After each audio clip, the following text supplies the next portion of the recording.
Now that's a good sip.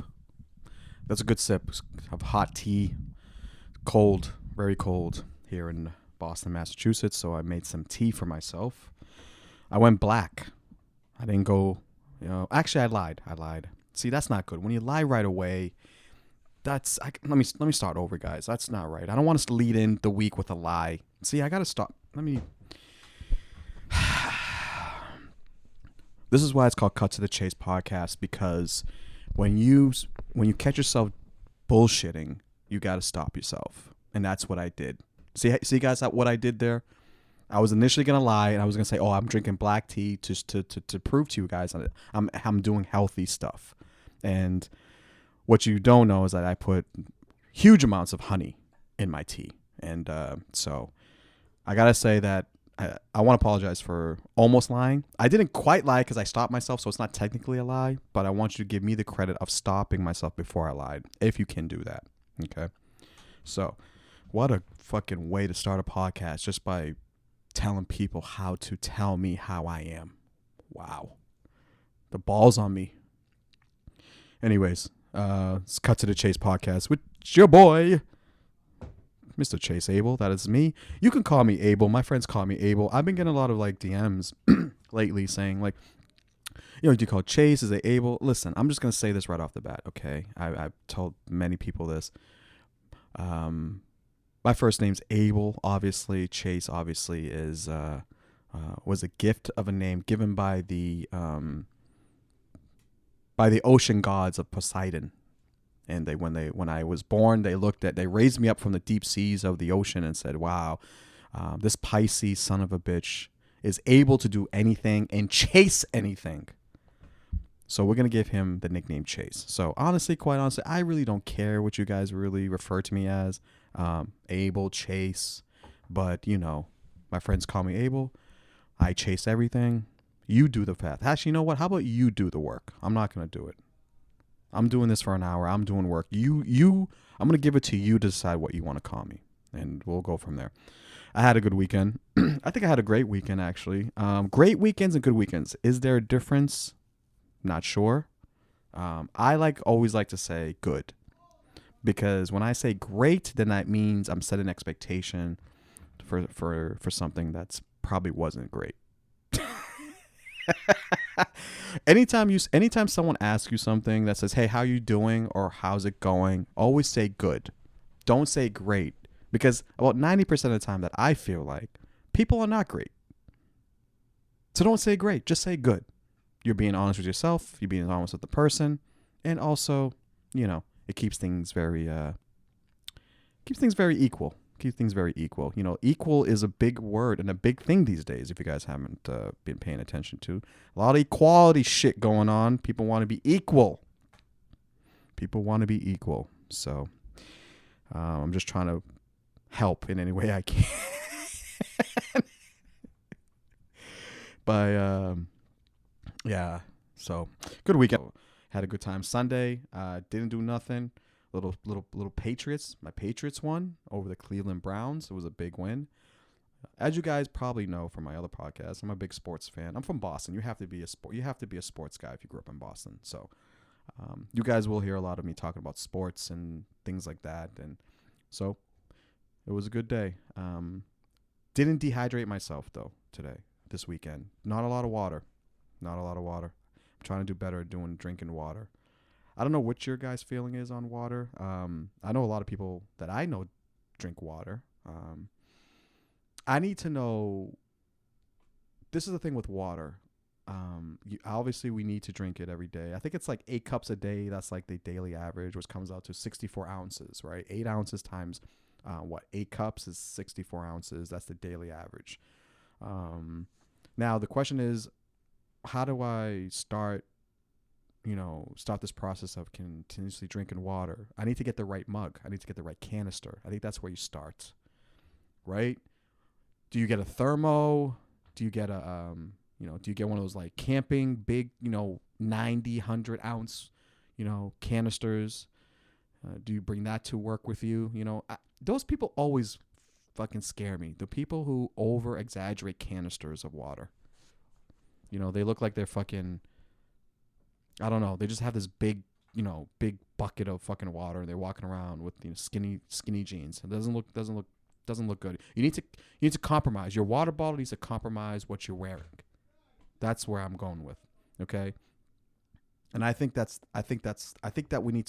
needs to be on the line item on the next fiscal budget for the 2024 president. People need to start, I don't know. People need to start like complimenting their clothes with everything that they're doing. That's my opinion. Yep. So, I don't know. I think the best person to probably add to that is Mr. Nicky Neighborhoods. Nick, I think would you agree with that? I think by the way you showed up today to the podcast, you came always on point. There's never a surprise. No. You have black sweatpants, a black sweatpants suit, both Nike, by the way. You're not perpetrating. No, it's a Nike sweatsuit. Yes, Nike. Made in America. I don't know. No. I paid for the suit that is. I chose the suit that was made in America. It says on the tag. So the tag says "Made in America." Yeah. Okay. So I always said we're But gonna the tag was "Made in America." How about the clothes? No, the clothes were made. The tag was to say that the clothes were made in America. Are you insinuating? I'm just trying to give jobs back to the people. That I'm all about. All about equality. I'm all about wage equality. But I do think I am one of those people that I do think we need to start to produce more things here. We need to get back to making things. Manufacturing. Yep. Manufacturing things. Yeah, those jobs seem to have for a long time gone away.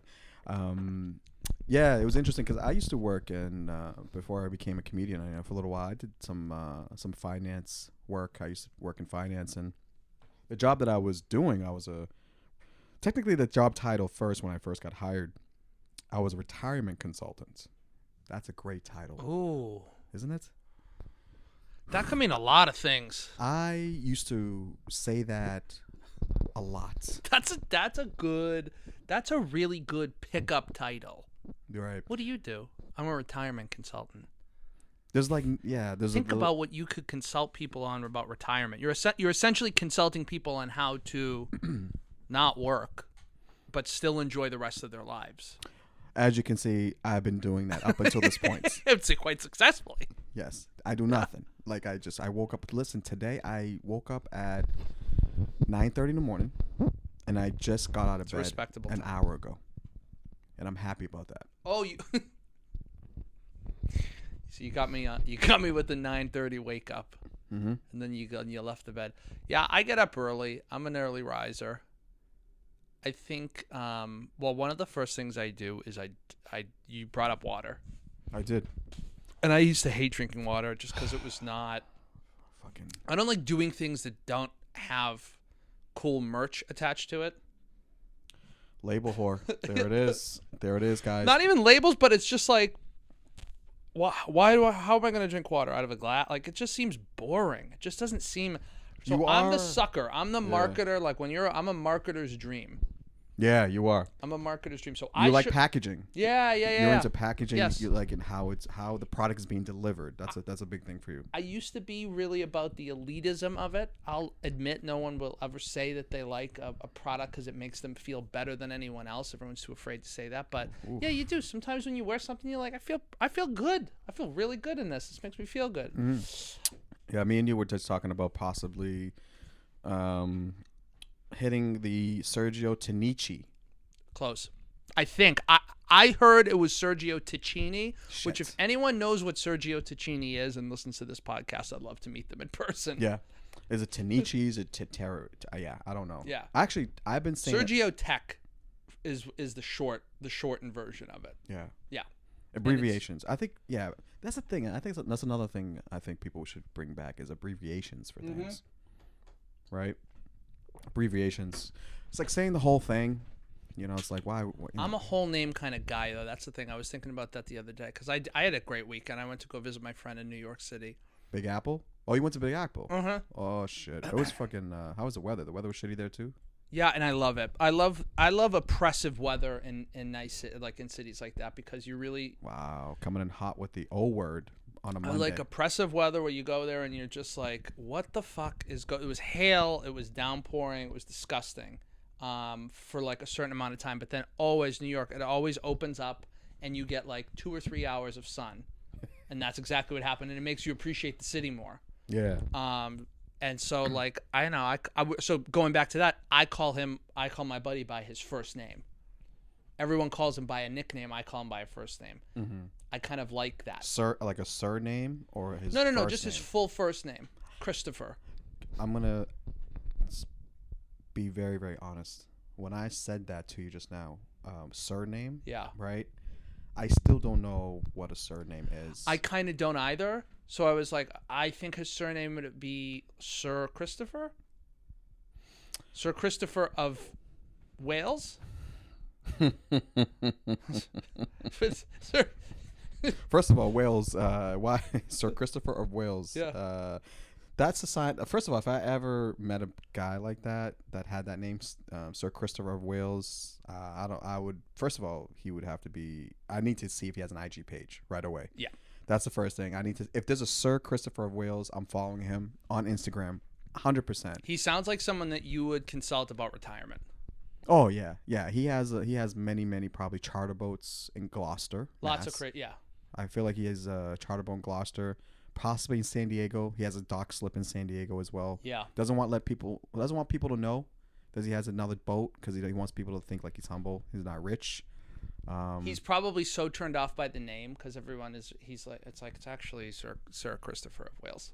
Technically, if we're trying to be technical, and people are like, "What?" It's like, yeah. I don't really use it as much. Right. No. Like you have to force him to tell you that. Uh-huh. He has to be annoyed by you for Yeah. him to give you his real identity. Mm-hmm. Right. I like those people. Yeah. Patient. I think what makes a really great weekend is not planning something. Like, and then something good happens. I live in the world of spontaneity. And I live in the complete opposite. So Wow. I think when something great is going to happen, generally speaking, it's going to be organic and it's just going to happen. I will be honest with you. I am trying to, get back into learning structure a little bit. Yeah. Structure creates discipline. I think we talked about it a little bit on the previous episode, or if we didn't, I believe that you do need structure. Structure creates discipline, and then that creates consistency, and that leads into you earning your ability to be spontaneous. Mm-hmm. Yeah, I agree with that. To a degree. Wow, yeah. No, I really agree with that. Yeah, because you can always fall back if the spontaneity way goes flat on your face, which it can be. Things get off rails, right? You can always rely back to your structure days because you've already knew how to do it. Yeah. So, but if you never learn how to be structured and you go into a life of like, oh, I'll just do whatever, I'll do whatever, it's like, and you never built up the skill sets and the infrastructure to build yourself back up, which you probably see a lot now with people these days where, they just kind of like live and, there's day by day. There's a lot of drifters. There's no drifters. And I'm a drifter too, but Yep. I feel like I have a little balance though, but I feel like you gotta have a little balance, but the one people that really are interesting to me are the ones who can just like live, like are they're leaned into it. Like that's them. Yeah. Like I don't know if hippies would is it fair to say like hippies live like that? I don't know. I don't even think there really are any hippies anymore. Like I think everyone. I think there's structure around technology. I think people base their structure off of the technology that's in front of them. So I think every structure is really like it's based off of things they have to do. No one puts structure around things that they want to do. I feel like sometimes maybe working I'm off out, with that. Yeah, gym, or I shouldn't say eating want right. to do. People always find a way to do what they want to do, but they don't put structure around things that they need to do. And I'm not trying to do a callback here, but water for me was one of those little things where I was just like, I'm always in pain. I'm never sleeping well, and my stomach is always there's always something wrong. I'm always like having to. I'm not a doctor, Nick. So No. If But you're looking for like what I'm remedies. saying, Yeah. what I'm saying is developing the structure around those things. So for me, I know I'm not gonna do anything unless there's cool shit, cool merch attached to it. Yeah. So I'm like, I need to drink more water. So I stole this water bottle from a hotel. Oh wow. Yeah. So we have wow, So- and that's a glass bottle It's a glass bottle with like a chrome top.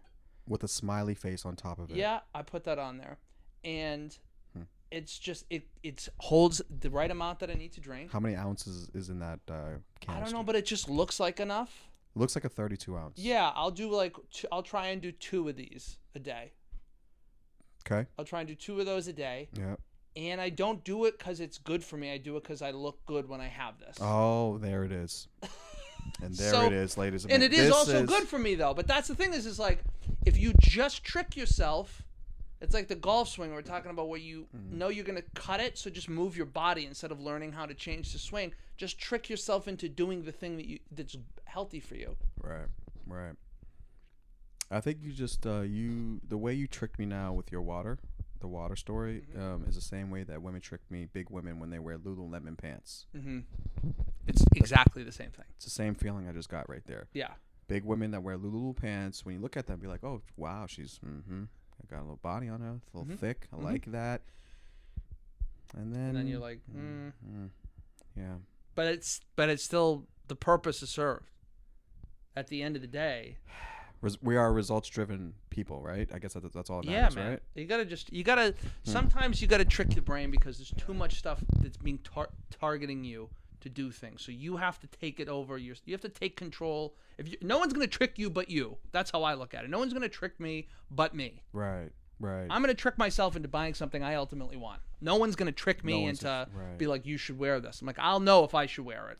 I like that. So you said something pretty cool there, because I think that with that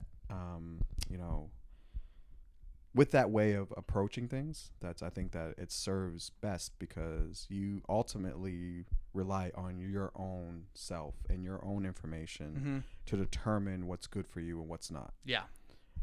Being influenced. Listen, there's nothing wrong with being influenced by people. You're a liar if you say that you've never been influenced by something.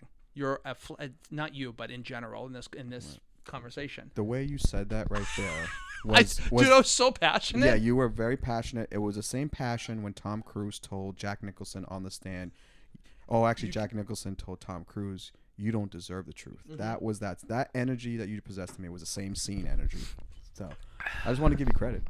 Yeah. But, well, it's one of my other talents that we can get into, but I do believe that I do believe that that's an important thing that for people to have, self, just like you said, critical thinking, being able to say, okay, I like this thing, or whatever. You see something on TV, you're like, wow, I like this thing, but why do I like it? Then you do the research as to why you like it, right? Okay, you do the research, and then you're like, all right, I like it. Instead of someone being like, hey, you should like this because I like it. And let's not, like what I was saying earlier is that was also directed at me.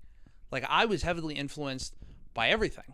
That's why I got to the point where I'm like, well, I'm easily tricked into things. Yeah. I was, yeah. That's, damn. I might as well trick myself into the things that I know are good for me. 1999. Oh, let's go. I'm there. I'm already there. In the 1999 yearbook of mine of high school, I was voted amongst my constituencies, because I don't call them my classmates. I call them my constituencies. I don't know if that's the right word. I'm not going to ding you for it, but because I don't actually know how to say the word, but Yeah. I'll. I'm pretty sure I didn't say constituents. it right. Yeah, constituents. Correct. Okay. In fairness, I'll you know what? I won't even say constituencies. I want to represent where I came from. You know what I'm saying? The hood. So I'm gonna say my peers. Okay. Okay. So my peers, classmates, I guess you would say, they voted me most gullible. I was a gullible kid. I'm not gonna lie. I think a lot of people are gullible. Yeah. I think it depends on if you can admit it Yeah. Where if you can admit it early that you're gullible, then you're able to kind of fix it, right? Yeah. But everyone has a spectrum of gullibleness, right? Mm-hmm. You know, people. I mean, in the world of love, some people fall for the wrong person, Mm-hmm. right? And they're gullible to them because they're masked by their what they think they are versus of actually who they are. So they're they're gullible. And there's many, I guess, facets to being gullible. Naivete. Very naive. Wow, that deserves a clash. Yeah. That deserves a clash. Yeah, okay. That's naivete. Wow. Wow, naivete. First of all, that word sounds like it should be a new brand of a body lotion. I know. I would definitely buy that. Yeah, I know 30% of what that word actually means, but it's enough to get the ball across the goal line. It's a new brand. Navite. Na- Yeah, it's not namaste. It's not navite. Coming out this winter from Sergio Ticini. Yeah. Naivete. Special edition by Nicky Neighborhoods. Yeah. Yeah, being gullible can be dangerous, I think, sometimes. Oh, the older you get, sorry to interrupt you, the older you get, you're absolutely right. Because everyone's naive at some point. That's how you learn things. You just believe what someone's saying, and then you try it out for yourself. Yeah. I think past a certain point, you get naive. It's dangerous to be naive as a young adult.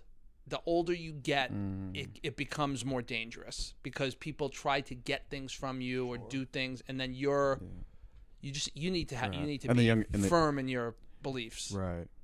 And the younger you are, obviously, the more likely you are to be influenced by other things. The more acceptable it is. And that's a fact, right? Yeah. And that's why a lot of like marketing companies or things that are usually driven by the dollar is usually driven by people who are generally kind of younger. Oh, yeah. Yeah, in certain markets or certain brands, right?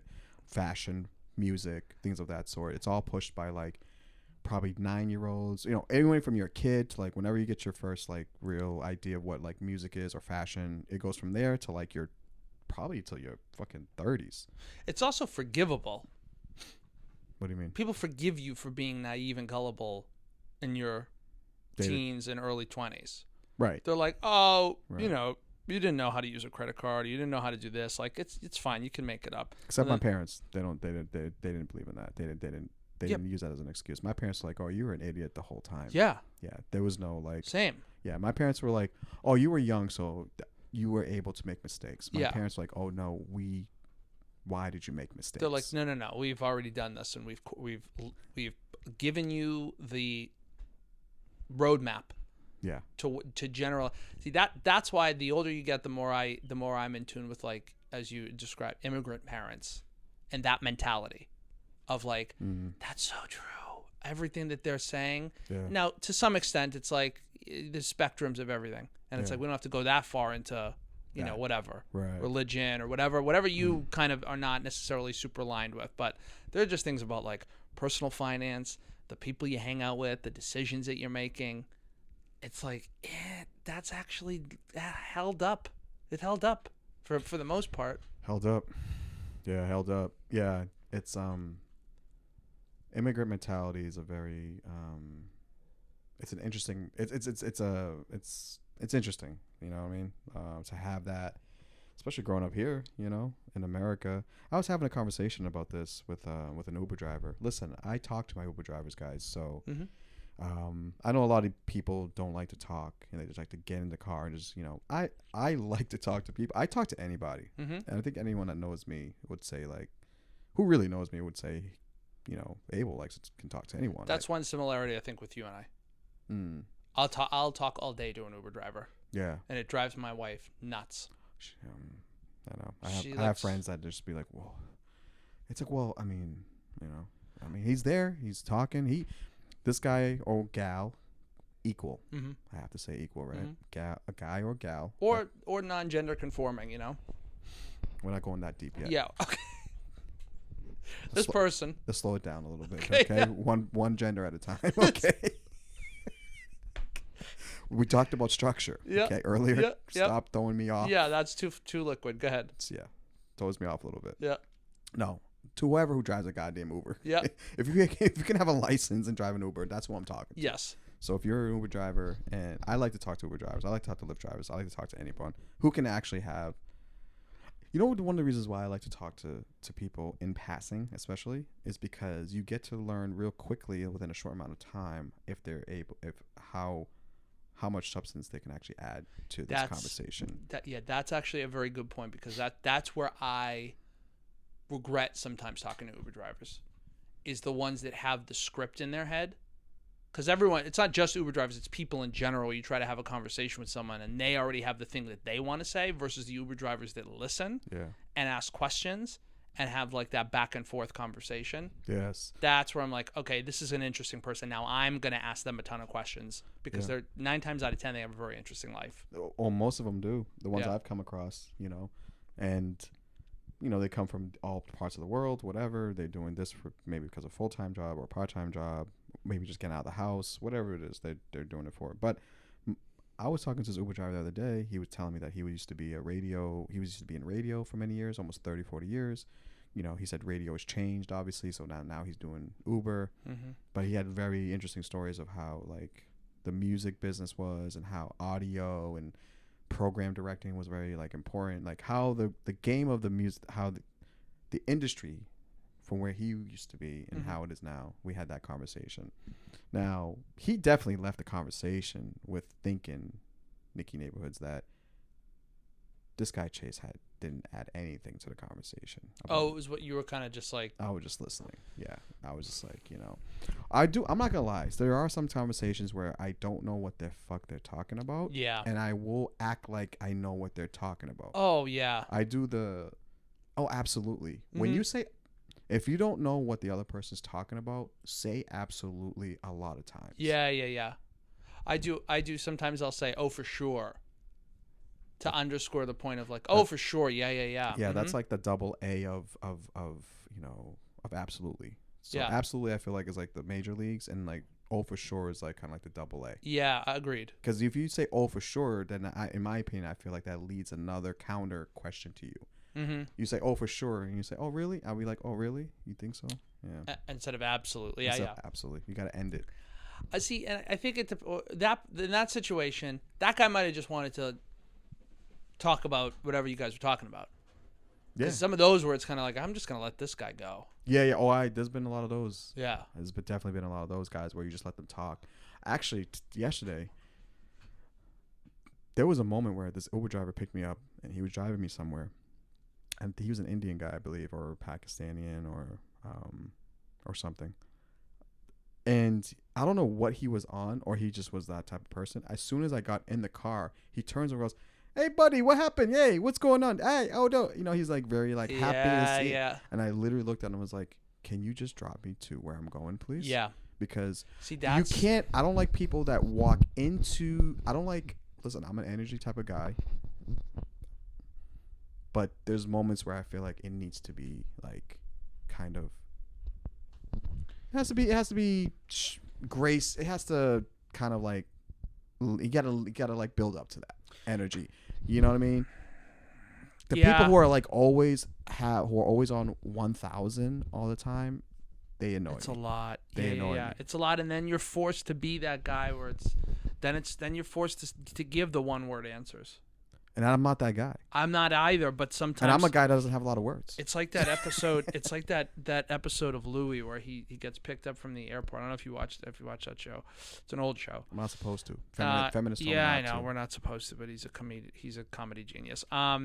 He's gets picked up he's going to a gig, and the limo driver taking him to the hotel before the gig just doesn't stop talking. Word. And he's talking about Bill Burr. I drove Bill Burr the other day. Do you know him? And he's great. And man, he hangs out with this driver. And Louis C.K. was basically just like, this is my time to really not speak to anyone. Yeah. So I really, to preserve myself, I can't have these conversations. I cannot have these conversations. They really take pieces of my soul. I told that you kind of actually say what you just said actually is a good way to segue into this other area that I'd like to talk about, which is the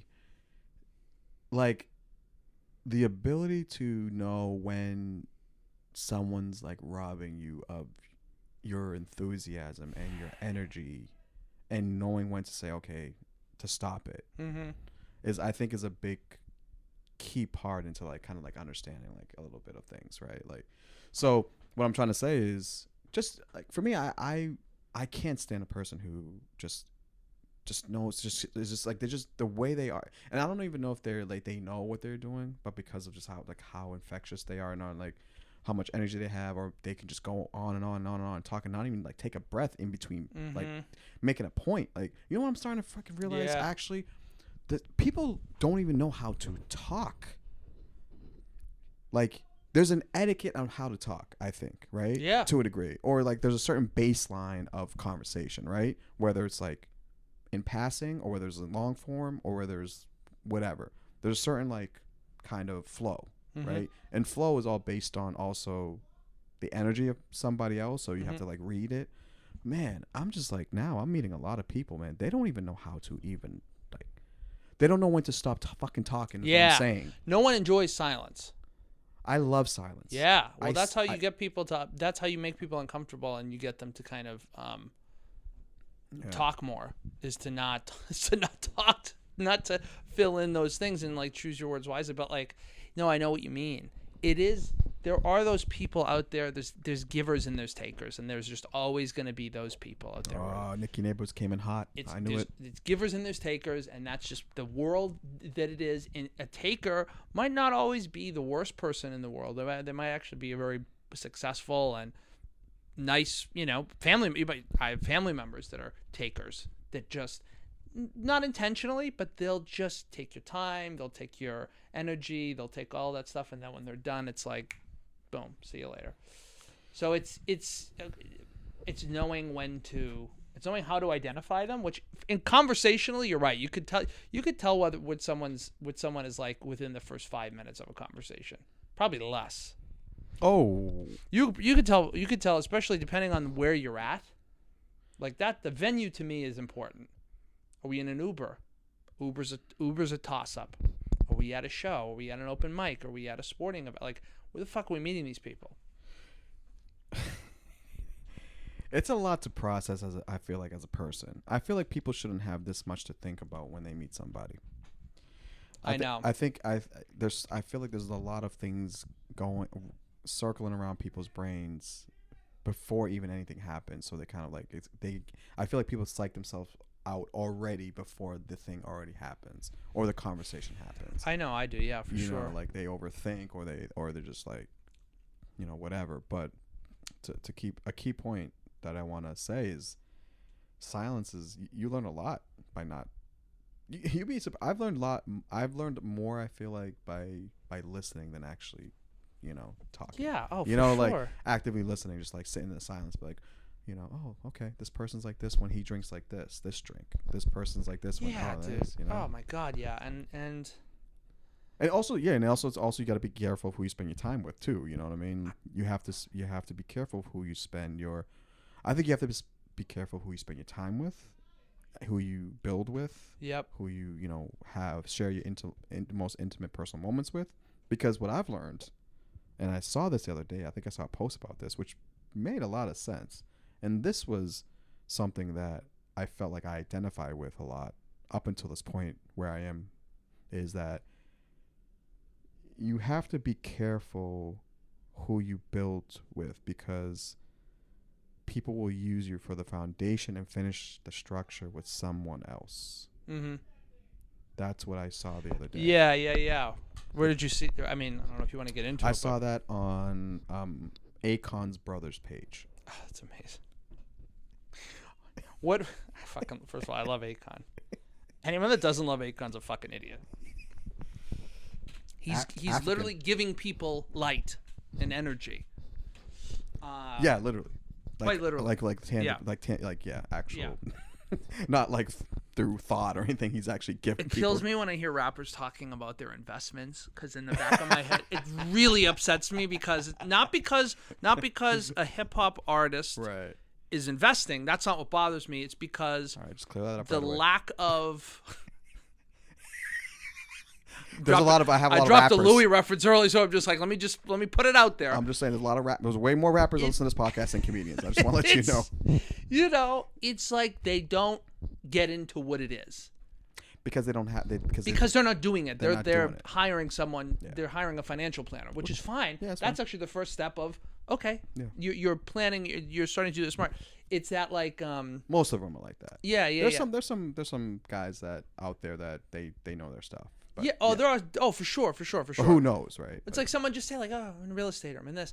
Akon is not one of those people. Akon is like, we're creating renewable. You know energy. who's a better example I would probably throw in there, or to add a better example to that is I think that's like Mayweather. Mayweather's like that. Mayweather gets a lot of credit for being a great businessman, but again, how much do you actually know? And I'm not saying he doesn't know anything. Yeah. He probably has a baseline education of how things work.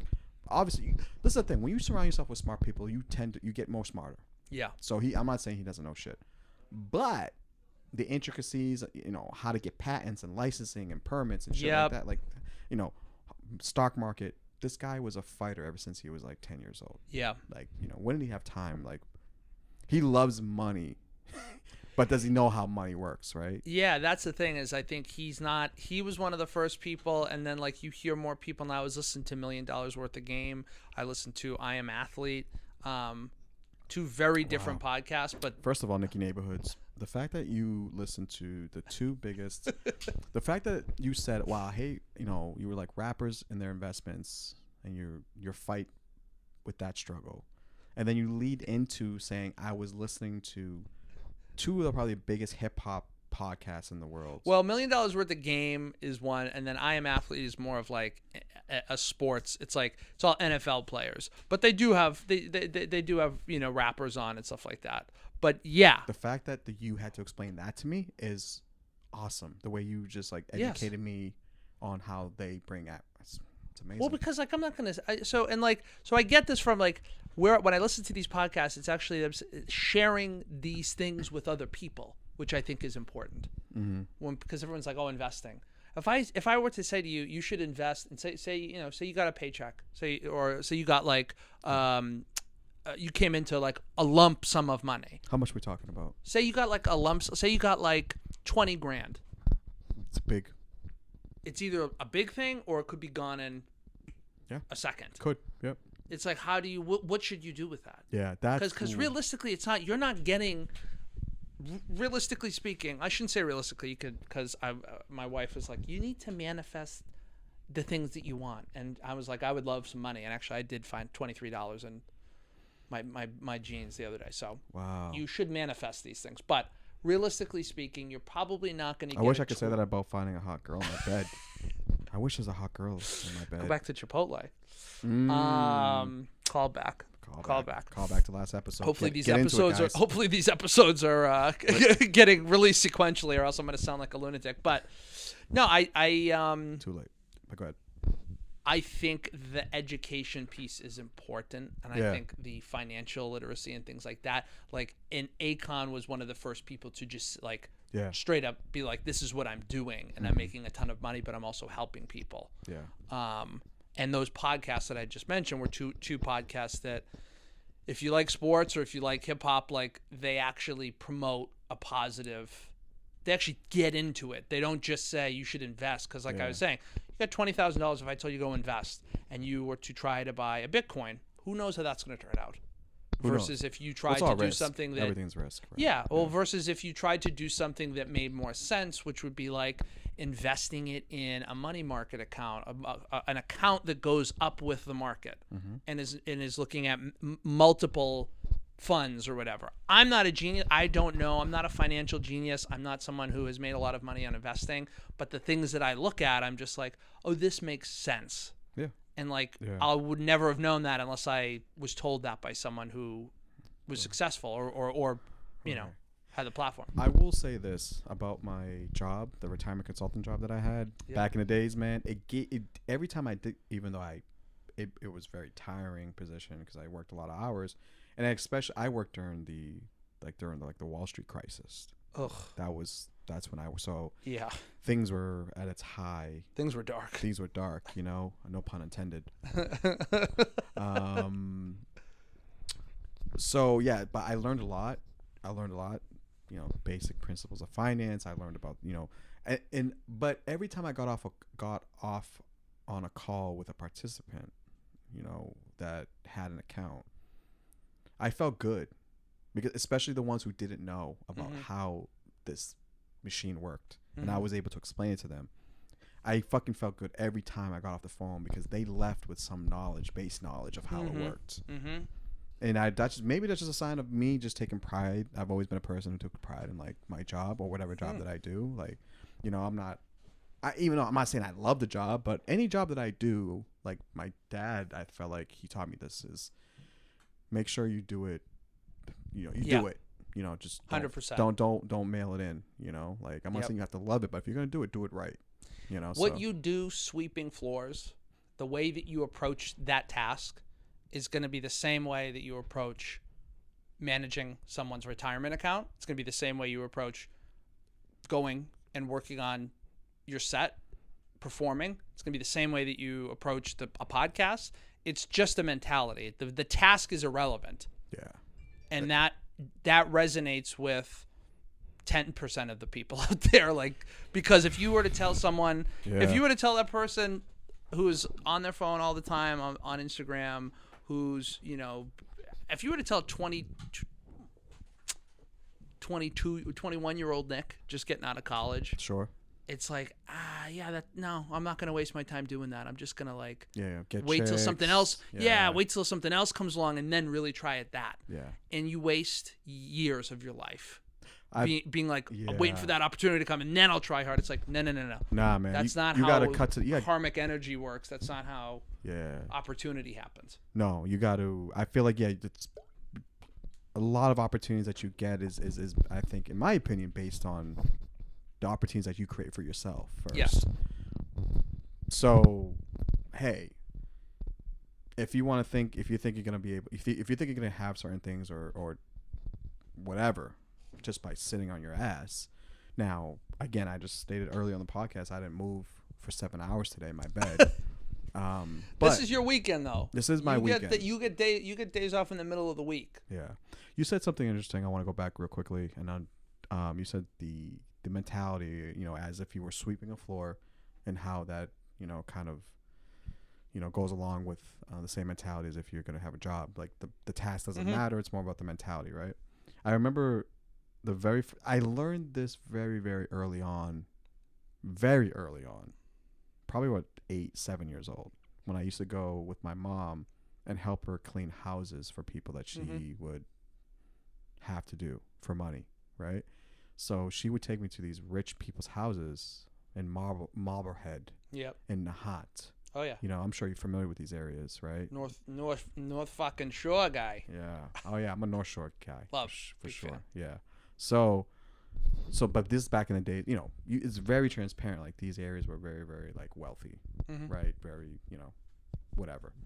And I don't know how she got these clients, but man, my mom was a hustler. But she got some clients, and she would clean the houses, and I would help her.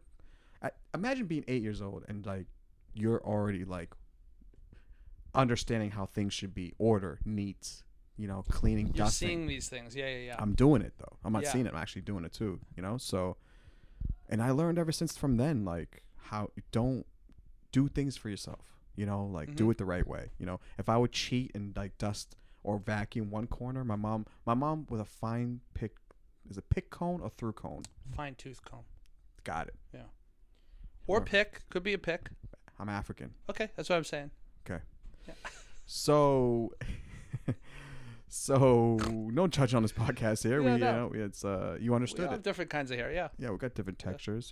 Ironically enough, I don't have any now, but that can change. Actually, that segues into another thing, but I want to finish this first thing. Yeah. Basically, in a nutshell, what I'm trying to say is like, you can develop these habits. You know, even you can develop these habits, but it's a little harder to develop them as you get older. Yes. So yeah. Just like the water thing. Yeah. But if you exactly. Develop it early. Doesn't fucking matter what it is, and leave your ego at the door. It's easier said than done, but if you could just leave your fucking ego at the door and just go in without any expectation and do the thing that you have to do, that carries over into so many different things. Yeah, for sure. And man, I just like speaking of hair, I met a weave master. A weave master. I'm familiar, yeah. Okay. And then this guy was great. I met him on last weekend, and I guess he has a company that he colors hair. He does weaves. I guess he's a master saloonist.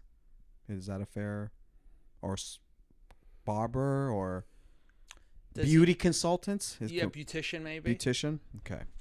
Actually, you know what? Let me do this. Let me go on the Instagram page and give him his actual credit. But what I'm trying to say is I met him and he goes, yeah, I looked at his page. I'm like, oh, he does like, and I saw a post where he actually did a bald men's. Did you know this is a thing that they do? I think I know where you're going with this. You do. I know you do. Spray paint? Oh, no. This is hair. Where if you're a bald and you have no hair, you can't grow hair. What they do is you're supposed to try to let the sides. You try to let your hair grow as long as you can. Ideally, wherever patches that you have, right, the sides they grow. And what he does, this is fucking where technology is like the world is going in a crazy place. They shave your head down, and then he has like this like glue, Yeah, and I've then seen this. they have hair that they put on, and they they fade it, and then you look like you've never were bald. Yep. And I want to do this at least once. Oh, I think you got to try it once for sure. Right? Yeah. Because I told myself I would never do that. Like that's the most stupid. I don't believe in like hair pieces. I always I'm a guy, dude. Like I'm just like you're not looking for solutions to things that aren't real problems. I'm not looking for solutions that are not real problems, and I'm also not looking for solutions that, in my opinion, that God already like. Yeah, that's what I'm saying. Determined, like this is what's going to It's actually not. It's just the way that you are. This is what it's it is. It's not a problem. Yeah. It's the thing that's just you just decided to go bald and that's your look. Right. And you made it work. Right. And I listen. I was a big fan of Nip Tuck. Okay. Oh. I was a big fan of Nip Tuck. Yeah. Nip Tuck was the only show in the world that gave me the inspiration and almost the drive to want to become an actual doctor. Not because I was smart, but because I saw these guys and I was like, oh, if they can do it, Weren't I they can like do murderers too? Like, no, they were murderers. They were plastic surgeons. So yeah, you're right. They're probably the same thing. Right? They did some crazy. They did some stuff that was like I never watched the show, but I thought that it was about two doctors that own their own practice, plastic surgeon practice. They were in Miami. Okay. Crazy client stories and episodes of crazy clients wanting this done, this boob done. Oh, okay. So it's like this warped relationship between these two doctors and their families, and the doctor, they're partners, but then one of the partners is married and has kids, and his partner he never knew that his partner had sex with his wife and actually had his son, and he found out that actually that's his son, and everyone's fucking each other, but they're making a lot of money driving Lamborghinis. The life that I want, the life that I wanted at one point in my life, right? Wow. So great show, by the way. Great show. It was in the early mid 2000s. Yeah. Oh yeah. Great show. Don't know where I was going with that. I said Nip Tuck, hair. Mm-hmm. I want to do it. I want to start a GoFundMe for me to get this done. It's pretty pricey. I think it's like $500, but I want to do it. I want to do a video Instagram thing on it. What would you think I would look like with hair? If I just listen, let me ask you a question. You've known me as a bald man for a long time. Yeah. If I just showed up and not opened your door, because that would be fucking trespassing. If you opened the door and I was on the other side with hair, I don't know what I would do. I think my knees would buckle. Like I don't really know any other Chase. It's like if I shave my beard, because you've known me, and you don't even bring it down a little bit. You keep it the same thickness. Well, I do. Yeah. You don't shadow. There's no shadow there. I have my barber that does it has really changed the way that we do it, so it looks like it's pretty much just stays the same all the time. Yeah. I think that would be hysterical, but I do feel bad for people that go and not to shit on this guy's business, but like I'm sure he does other things. Oh, he does. Yeah. I'm sure he does other things, and yeah. because because my mom was a hairstylist, so I could go to your mom. Grew up. She can't do it. She can't hook it up. I'm sure she would try, but I don't know if she's not in the new stuff. She's not into the new technology. Are you okay? I'm gonna accept that answer, but I feel like that answer is not exactly what I think. In my mind, you said it that way, but in my mind, I'm thinking like, oh, she just doesn't do black hair. I don't know if she. No. She actually She did women's hair. I'm trying to remember the name of the woman that she did. Like News Center 5.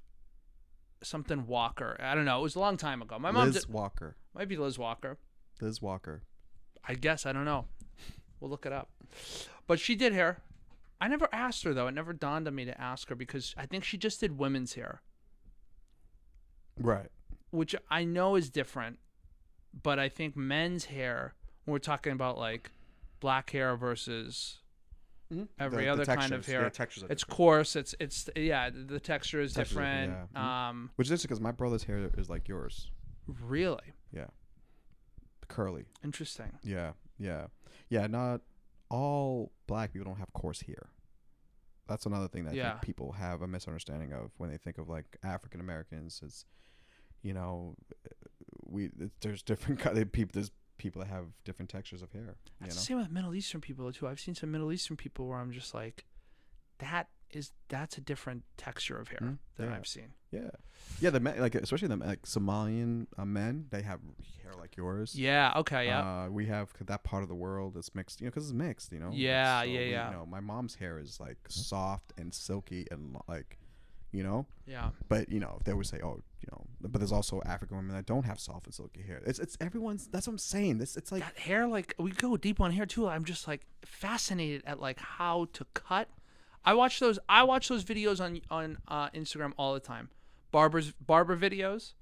Do you watch the one with like women dancing in the middle? Like those ones have been coming out lately, right? You're talking about traditional. I'm like traditional. I'm on like the real shit where like it's like the guy showing how to do a proper like fade, how to do like, and I'm curious at like how that cut is the same as or as difficult as just another type of hair. Like, how does that match up? Like, how is it easier to do that? What do you mean? Like, is it easier to cut a certain type of hair? Is there a different technique to it? Like, technique? I mean, I'm glad you asked. Because, like, I could go into I've been into a handful of barbers that I would say know how to cut black hair and any other cut. Like, I walked in and they were just like, okay, we'll cut your hair. You would go, if you go into, I could tell you this, I don't know how to answer that question, primarily because you don't cut hair, yeah. I'm not, yeah. But I can say this from my experience living as a black man for many years. Black barbershops are able to do hair, a lot more hair than actual white barbershop do. It's the same as comedians, too. Just saying. Killing both rooms. But you can't go into a predominantly white barbershop because they don't know how to cut that style of hair. Yeah. Yeah. They don't have the right... and they don't know how to kill and... But what I'm saying, but yeah. So I'll leave, probably maybe there's... Question of the fans. Yeah, it's just... Are there barbers out there that know how to cut? If you go into a Dominican barbershop or a black barbershop, predominantly black or Dominican or whatever, they will know how to cut every single ethnic person's hair. Yeah. A white person, a black person, a Chinese person. It's wild. Yeah, because... So, but if I go to a barbershop somewhere that's predominantly like a old school, let's say, traditional, they're not gonna. They could probably do a clean shave. Yeah. A clean shave for sure. Yeah. So they know how to shave, bald head, whatever. But as far as the fades, do I go number 1? Do I go number 2? Do I go taper fade? Yeah. Do I go high top? Do I do line up? Do I round out the back? Do I shape out the back? Yep. There's a lot of things that go into it. Man. Yeah. Yeah. I go to a... Nicky Neighborhoods would be actually a great name for a barbershop. I would go to a Nicky Neighborhoods named barbershop. Nicky Neighborhoods would be a good name for a barbershop or a bar. Or a bar with a barbershop attached to it. Let's say this. If you were to have a Nicky Neighborhoods a bar, what would the aesthetics be? Oh man, this is so hard because I was working. I jumped up a little bit too. Yeah, no, it's okay. We can come back and recircle this. I was working on a bit because I was, and it's hacky, so I had to like throw it away. But the premise was essentially like I'm Lebanese, Italian, and Irish. Wow. Which basically there'll never be, those three people would never open a restaurant because there was no, there's no, and this is why I threw the bid away. It was actually more of an observation of like, if I had a property that I was going to turn into a restaurant. Yes. Italian restaurant upstairs. Wow. Classy. Upstairs. Nice menu. I don't know if I don't think Italian women like to go up the stairs. I think they like the single. But that's how you get them going. You get them upstairs. You get a drink. You could smoke. You could smoke a cigarette. Just cigarettes, though. You could smoke a cigarette. Really? Inside? I'm doing cigarettes, yeah. Wow. I want to bring back that old... If you have a name called Nicky Neighborhoods, you have to allow people to smoke in there. You have to, right? Yeah. And then I would say probably, to me, downstairs, Irish pub. Yeah. Irish pub. And then the only thing left would be a Lebanese... I would probably have a food cart out front. Lebanese food cart, because everyone knows the best Middle Eastern food comes off of a food truck or a I know that shawarma truck. A big shawarma.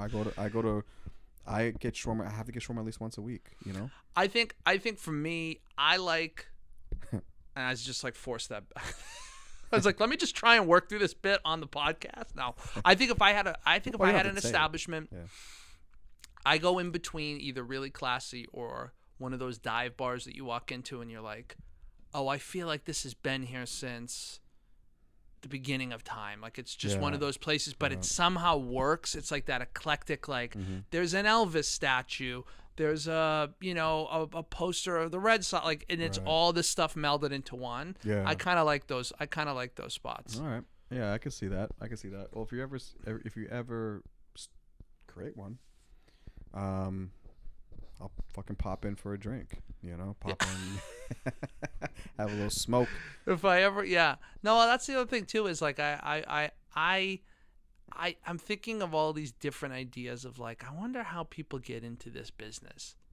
How do you get into just opening like a pub? A pub? Probably handed down over time. I feel like now it's a different ball game. It's a different probably ball game as to like, it was a lot more easier back in the days for sure to just be like, hey, this is a fucking warehouse or a place that doesn't do anything. Yeah. Let's just turn it in. I know Jimmy down the fucking city council, he can get us a liquor license for like $20. Yep. Let's just put a little bit of music, clean this place up, and have this joint for the like neighborhood. Yep. Now it's like, I don't know how it is anywhere else. Well, I kind of have an idea, but I know in Massachusetts, especially in Boston, for you to open up anything with liquor, you better fucking sell your soul to the devil and write a contract or give blood, because you're not gonna get a fucking like liquor license. No, it's so expensive. Yeah, it's so expensive. It's just that's another thing too. Everything's getting so expensive now, man. It's always been expensive, but now I'm trying to find a car, dude. I'm looking for a car. Oh, let's talk about it. The car business, man. It's like, by the way, new cars is inflated. Used cars is just as much as new cars. It's like, do I wait? Do I not? Like, what the fuck? Like, what's going on, man? I think with everything, it's kind of like you get what you need when you need it. I just heard that they're just paying catch up with all the money that they've lost over the last year and a half during COVID. They're just inflating all the prices. That's what I. Yeah, no. If we're talking serious, like if we're not, So I would say like there's a 15 to 20% inflation right now. I think inflation in the United States is above 6% right now. I'm afraid to go back. I used to go to strip clubs. I haven't gone to a strip club since the post-pandemic.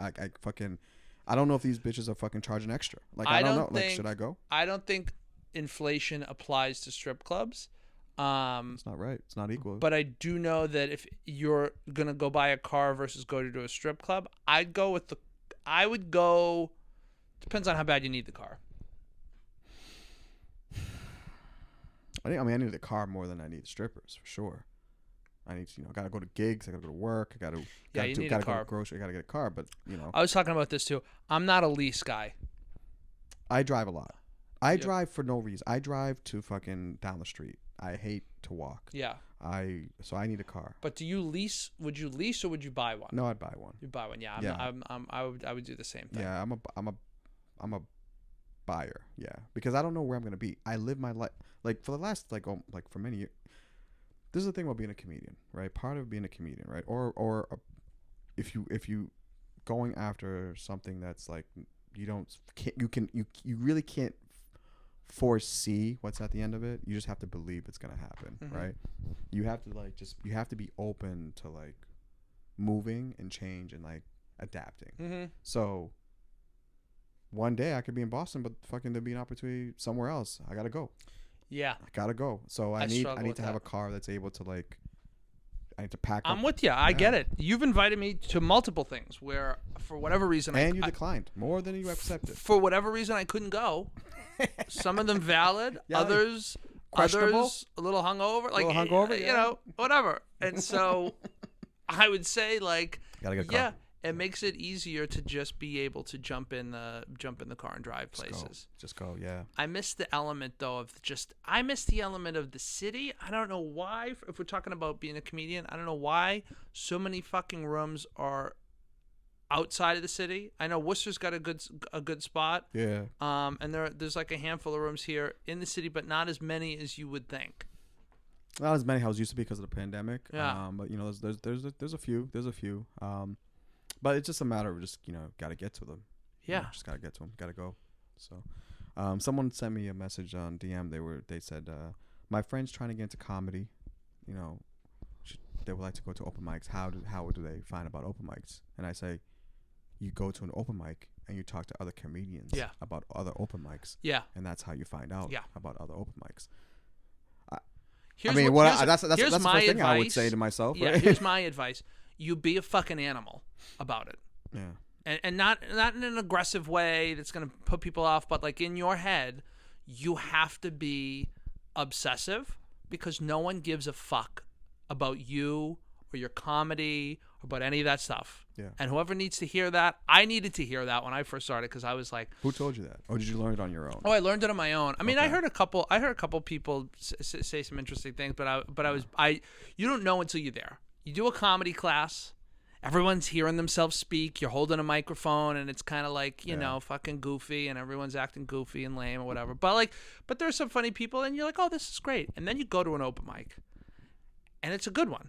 Or maybe it's your first open mic, and people are all laughing and they're clapping because, hey, we're not going to publicly shame you. This is your first time doing it. We're going to make you feel, embraced and all this other stuff, which is the worst thing I think you could ever do. Because if you're trying to do an open mic to actually do comedy as a profession, it's disingenuous. Well, yeah, I mean, I agree with you to a degree. What I will add to that is the fact that like we also have to understand that many people start this career, or not even a career. Many people start stand-up comedy for many, many different reasons. Sure. So it all depends on who you ask, and it also depends on what you want from it. You know, there's a lot of people who are just want to do it just to get out of the house for a couple times a week, maybe get away from the wife, get away from the husband, kids, just want to release some stress. They want to talk about some stuff, have a few drinks. I'm all for that. You know, there's a lot of people that want to do it because they really think that they're good and they want to make a career out of it. So that approach is going to be different. That's a good point. You know what? That's a good point. I look at it in the sense where it's like, if people are like, oh, how do I get into an open mic? Like, why don't reach out to a comedian to ask things unless you're serious about it. Just don't waste, like in my mind, I'm like, let's just not waste people's time. I wasn't going to walk up to you and introduce myself unless I was, because I wanted to compliment you and you know, whatever. But there are certain things that I think like you don't waste people's time. And if you're looking to get into something, you just get into it. Just dive into it. That's how I always been, bro. Figure it out, because once you're in the middle, then you can ask a bunch of questions and you can figure it out. But I've always been like that. Yeah. Like for me, like I've never been afraid to try something and fail. I've been petrified. And that's why I'm trying to get into this new thing of understanding and talking to people who necessarily think the way you think or thought, right? Like the why as to why people have this resistance to jump and to go do things. I can't picture. I've never really been like, never really felt like anxiety. I never really felt depressed. I've never been fearful of failing. Like I just did shit and I just learned on the go. Maybe it was because probably my competitive nature. I was in sports. Maybe that taught me, you know, there's a lot of different reasons as to why. But that's why I'm starting to learn now. I want to talk to people as to like, why is it that, you can't, like, why is it people have a fear of that, a fear of just jumping and doing something and figuring it out, they have to be like kind of like too structured or too like things have to be lined up for them to do it. Yeah. And it's like, life doesn't work that way. Cause if you think life is like everything is a blueprint, it's not. No. Things happen unexpectedly and you have to adjust according to what happens, I think it's how people are raised. I think it's how people are raised, number one. And I think it's how people are educated. Some people can look at it and go, this is fucking bullshit. Yeah. I looked at it and was like, oh, okay, I have to have this structure. If I don't, I'm going to completely fail and I'm going to have absolutely there's no way that I'll be instead of being like, oh, I just need to figure out how to be more self-disciplined and focus on a handful or less than a handful of things that will directly benefit me. Yeah. I mean, just focus on a handful of things that will directly benefit then you could figure the rest out. But I think to your point of why people, because that's how they're conditioned and that's why they're, where they are. Go to college for 4 years. Yeah, you got to take the loan out and then you got to do this. It's like, no. Now I think people are starting to see that, like, we're hearing the great sabbatical or something like this, where people are literally quit the great resignation. People are quitting their jobs at record rates to go pursue the things that they're passionate about. That's fucking good.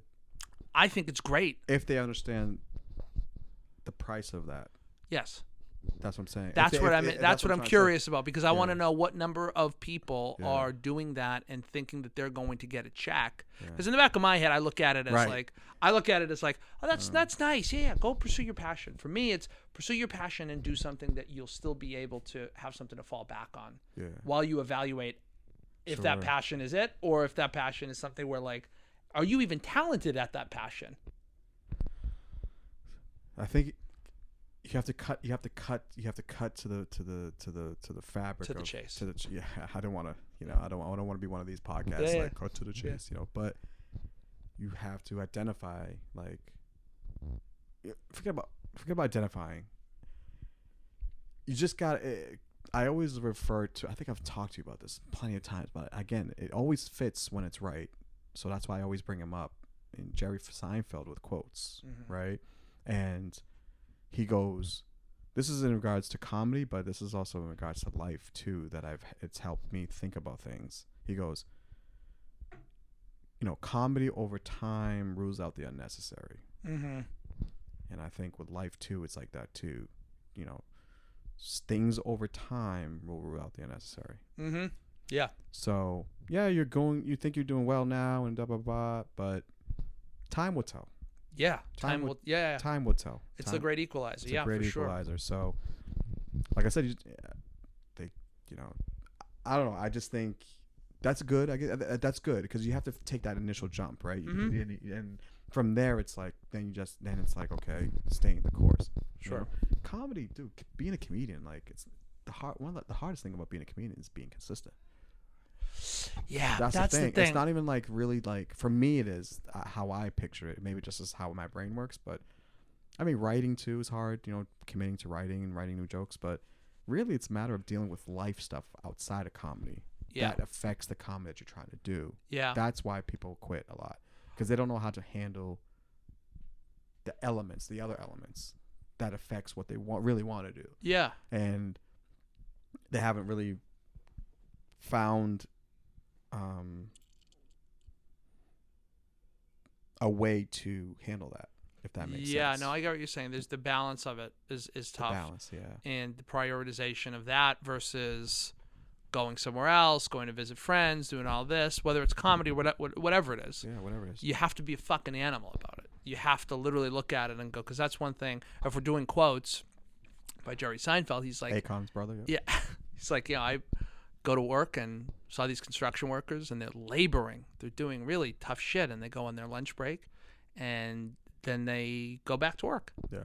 And they have a not to say that construction's a shitty job, but in my eyes it is, because you're working really hard and it's not easy. For me, that physical labor is not easy. Yeah, labor jobs are it sucks. it sucks, but it also those particular jobs, I think, really get to really expose to really who you are. And if they can do that, then you can surely figure out how to balance a 9-to-5 job that pays you with benefits and all this other stuff and free food and all this other shit. Yeah, that would be in my binder. Just to let you know. And free food would be my binder, my union binder if they hired me. Yeah. And so, you know, I hate using it. There's going to be so many less qualified people doing the things that you've dreamed of doing because they were just persistent and just figured out a way how to do it. Oh, there's the talent. Talent is a measure for sure, but I feel like there's two schools of thought on that. There's two schools of thought. There's people that say, well, the talent is the reason why they got to the point, and then there's another school of thought where people are like, well, talent's good, but then you have to like fucking work. Yeah, you gotta like put in the work. I mean, there's dudes out there that are grinders. Dude, I see guys on Instagram where it's like, I've started the same time.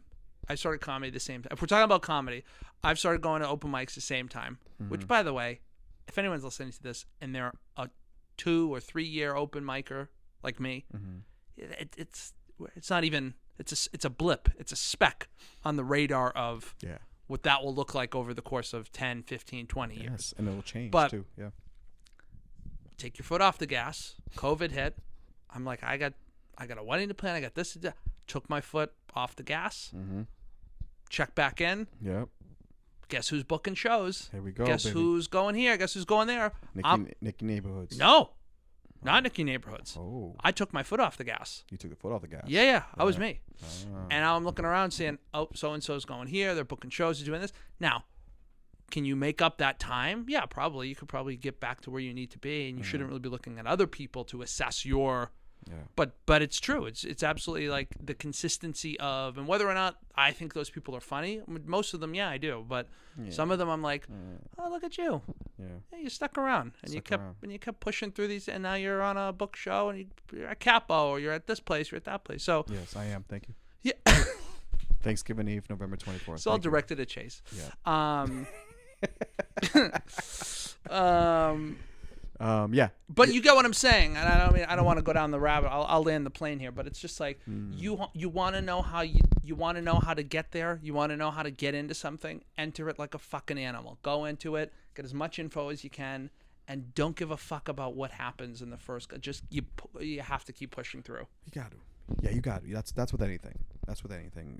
You just first working out. Trying to get back into shape. That's one thing I was having a hard time being consistent with. Just thinking of just how to get back into creating the mentality to fucking work out. Structure. But structure for something that is ultimately benefiting you. Yeah. Yeah, I've been doing well. A lot of puss. It's good. There you go. Yeah, a lot of puss. Love that. Yeah. Good for you. A lot of women been seeing me. They've been liking what they've been seeing. You look great. I mean, you look great. Okay. You lost a lot of weight. I should have said this 40 minutes ago into the podcast. Yeah. But I would have, not sure why you waited. Waited till the end. Yeah, but after I was done with my tea. Yeah, just and I'm gonna keep going. Gonna keep going until because Vince Lombardi said this. He goes, "There's another." We'll say heavy quote episode. It's a quote episode. Yeah, quote episode. Vince Lombardi said the game of football, and he was actually also equating it to the game of life as well. He goes, the game of football is a game of inches. I know where you're going with this. So each drive, football team is. If you're thinking about the long drive, the 3rd and 26 or the 3rd and 10, you're probably not going to get that. Yeah. You may not get that down. The probability of you getting a 3rd and 10 consistently is not that high. Mm-hmm. Right? But if you do, a 3rd and 2, okay. You got like a first and 2. Oh, you were being earnest. You were being sincere with this. I thought you meant it was a game of inches. Like, step by you're step. not going to get anywhere in life if you're not, well endowed. That's where I thought you were going with that. Oh well, that was gonna be that was gonna go after. I was gonna go more of like the yeah. But I like where you're going with it. I'm gonna apologize to the listeners right now for the last 2 minutes of my performance on this podcast.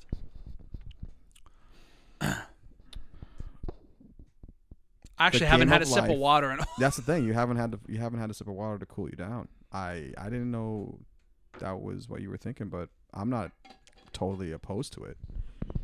But I was referring to life, and yeah, life is about a game of inches. The game of football is about a game of inches. The little steps. Doing the little things, one by one. So, and I think it's important. That's I'm getting back to that. I like to get I get a little ahead of myself. I like to have multiple things going on one time because it makes it interesting. It makes it fun. I like that. I could do that. Multiple things at one time. What do you mean? I know where you're going with this. Social interactions or what? Women. I can either You like to live a life with a lot of balls up in the air. I like to leave a lot of things up in the air. Yeah, you're balancing a lot of like spinning plates, so to speak. Mm-hmm. Yeah, I'm like Chester Cat from Alice in Wonderland. All right, yep. Right, where she goes to him for advice, but he's a little loopy. I feel like Chester Cat was on LSD before LSD really came into. I feel like everyone's on LSD. Yeah. Structure is important. Especially if you start with one thing. Okay, if I need to lose weight, all right, let's try to lose a couple pounds this week, or even for a couple pounds. Let's say let me eat good this week or something. Trick yourself into structure. Yes. Trick yourself into structure. With something that is that's materialistic and hollow, but ultimately that gets you to the greater purpose at the end. Sure. Yeah. If you think a Sergio Tacchini sweatsuit, if that's the goal, here we go. If you need a certain weight goal, you're trying to get to that, attach the sweatsuit. You get to that certain weight goal, you get that sweatsuit. You've now tricked yourself into doing something that's going to make you live longer, make you feel better, and now you got a new sweatsuit. The whole reason why I'm working out and losing weight to get healthy is not because, I'm going to be honest with you, it's not totally because of health. It's because sometimes I want to be able to wear my athleisure pants with a little bit of ankle cleavage. I hear you. Yeah. Yeah. As someone who does that regularly, you're well aware of this. The ankle cleavage on athleisure wear, for me, embodies a certain level of confidence that I don't think people really understand. If you can put on just off the rack, pick a large, just get pants and buy it off the rack and wear it and look cool, I'm winning in life. I feel that. You did a great job of attaching something material to an overall healthier goal. Yeah. And I think people should take notes on that and start to, because you're creating jobs by doing that too. Of course, yeah. We all want to. You gotta look good. You feel good. You feel good. You look good. Yeah. I guess just it reminded me of one time when I was in Newark, New Jersey. Ooh. Newark, New Jersey, and this is part of my observation and part of the problem of me paying attention to everything. I probably shouldn't. I probably should look the other way when things are not normal. Mm-hmm. But there was one guy that I was very impressed about. He was dressed in like a daishiki. I think he was selling incense and selling oils on the street. Okay. I think this story matches up so far with downtown Newark so far for the most part, right? The one time I went there, it was I don't think I saw this person, but I think I've gotten similar vibes. Yeah. Okay. So you saw this person. I saw this person. He was selling product. He was trying to sell product, mm-hmm. right? And the way he was doing it was very interesting because he wasn't just sitting there and waiting for people to come up. He was actually going out in getting people. He was saying certain slogans and sayings. And one saying was interesting to me because he was like, this was his marketing tool. This was his way of getting people to buy incense and oils. Or cologne. Actually, it was cologne for this specific thing. I'm lucky I wasn't there. I would have bought all that shit. Yeah. He goes, smell good, look good. Yeah, I'm in. What are we talking about? Where's the product? Smell good, look good. Yeah. I mean, first of all, yeah, this you guy, got me on the hook for you move. I'll sign up for 10 units, whatever it is. Why isn't this guy the head of marketing for Nike? Why are these guys not running? He might be companies? now. He might be now, to be honest with you. Yeah. Please, if anyone's in Newark, New Jersey, I know I have a big following in Newark, New Jersey, downtown. Big fan of Jersey, yeah. Yeah. Go find this guy that says that and tell him and buy some of his product. Smell good, look good. No, not just, see? The way you said it wasn't even. Fuck. See, I don't believe you. Smell good, look good. Yeah. See the inflection. The inflection. See that? I think we found our first bit of merch. I think we found a sponsor. Smell good, look good. By African Musk. Yeah. Nile River Champagne Yeah. cologne. Yeah. It's like Nairobi it's Nairobi like dreams. aggressive. It's like the most descriptive. It's a color followed by a very descriptive object. Right. Blue tusk. Blue tusk. Yes. Yeah. Very Madagascar. Whatever. Yeah. Zimbabwe. Whatever. Yeah. All those type of things. Elephant tears. All those names. Yep. All those names. We're in it. Jesus. Mount Kilimanjaro. All right. Oh fuck. Wow. So you had a good weekend. That's good. Let's see. What do I got? Anything to plug? I actually don't have any shows really for the rest of the month. I think because the holidays are starting to approach. I think I'm gonna take some little time off with shows. There you go. But I'll pop in shows and do shows here and there. The only show that I have, I'll do my little plug. If you listen to this podcast and you're in Boston, Thanksgiving Eve, which is one of the biggest nights of the year to go out. I will be at Capel Comedy Club in South Boston, Massachusetts. It will be a great show. It'll be a packed house. Everyone goes out on Thanksgiving Eve. There's gonna be drinking. There's gonna be food. Some of the best food around. I've been to that show. I'll be honest with you right now. Yeah. If I could open up my own comedy club, it would be mirrored after this show and this setup where you go downstairs, old school supper club vibes. Yes. If anyone's into that, it's very much that. The tables, it's a low ceiling. The food's good, the booze is good, and the comics are really good. You'll get some really good. It's a Will Noonan room. Yes. Yeah, man. Shout out to Will Noonan. Will Noonan, the comedian. Follow him. He's a really very, very good dude. A really funny comic. Runs that room. It's in South Boston, Mass. Great. I mean, the food is fantastic. Food's good. Yeah. Food is good there. Hopefully, I don't know what you're doing that night. You should probably come. I'm going to be in Philadelphia, but if there's a live broadcast. Wow. Yeah, maybe not. Maybe not. Yeah. And I think I got some shows in December, like New Year's Eve shows with a couple guys. So, you know where to follow this information. Instagram is where I'm going to do everything for this podcast and everything with my life, I guess, until I die, according to the way social media is going. Meta. Yeah. So follow me on social media at Chase Abel. And freaking that's it. Yeah.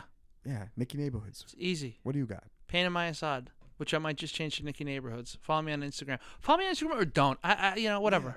Yeah. I'm trying to put time together and get up on stage. That's what I'm trying to do. Yeah, I feel like you're in a place where you just like obviously COVID is like took us out for a little bit. Yeah. And like I think and also you had a life event change. So sure. You just kind of like compartmentalizing importance right now, and then I think you're like getting back into it, at your groove, at your pace. I think before, I noticed that I felt like you were more like rushed, or you feel pressure to go out all the time. And now you're just like, now you understand how it kind of works a little bit. So you're just like, you're doing it at the pace where you feel comfortable and you don't let yourself get too ahead of yourself. And I think that's a good way to do it. Exactly. And still stay hungry, but like, I'm writing. Yeah. And instead of going, sometimes I'll be like, do I want to go to this mic and not do well, or do I want to skip tonight and just write and make sure that the next time I go up, you're prepared 100%. You got stuff to work on. Just take my time with it. But yeah, it's pain in my Assad. I'm gonna be starting up my individual podcast. Yes. We're friends now. Yes. But between We're Friends Now and Cut to the Chase, that's my my focus and what I'm most excited about. Nicky Neighborhoods coming at you And, of course, more Nicky Neighborhoods. Yeah, I can't keep calling myself Nicky Neighborhoods if I don't release Nicky Neighborhoods episodes. That's right. Yeah. Then people are like, "What the fuck's this guy's? Yeah. Is he connected? What's his deal? What's his deal?" It's in New England's. It's New England. It's a holiday season in New England, so neighborhoods are gonna be full of like. Let me see your lights. Let me see your religious paraphernalia that you have in the front yard. We should probably do a Nicky Neighborhoods episode of going to eat like different houses with the light flex. Oh, lights are a big. I know we're closing this episode down, but maybe next episode what we'll do is we'll get into the different types of holiday lights. Ooh. Because your holiday light setup says a lot about you. Same as your water bottle, same as your sweatsuit. This is what we do on this podcast, guys. We segue things into things, but we leave you with wanting to come for more. So if you want to hear about holiday lights, and hopefully we're releasing this around a holiday. If not, you're going to enjoy that still. Yeah. Well, use your imagination. That's a good thing. I told you structure is not going to be, we were talking about structure, but it's not always going to. It's a push and a pull. Guys, thank you for listening. Follow us again. We already gave you our Instagram stuff. Have a great week. Keep it tight, and drink water. Peace.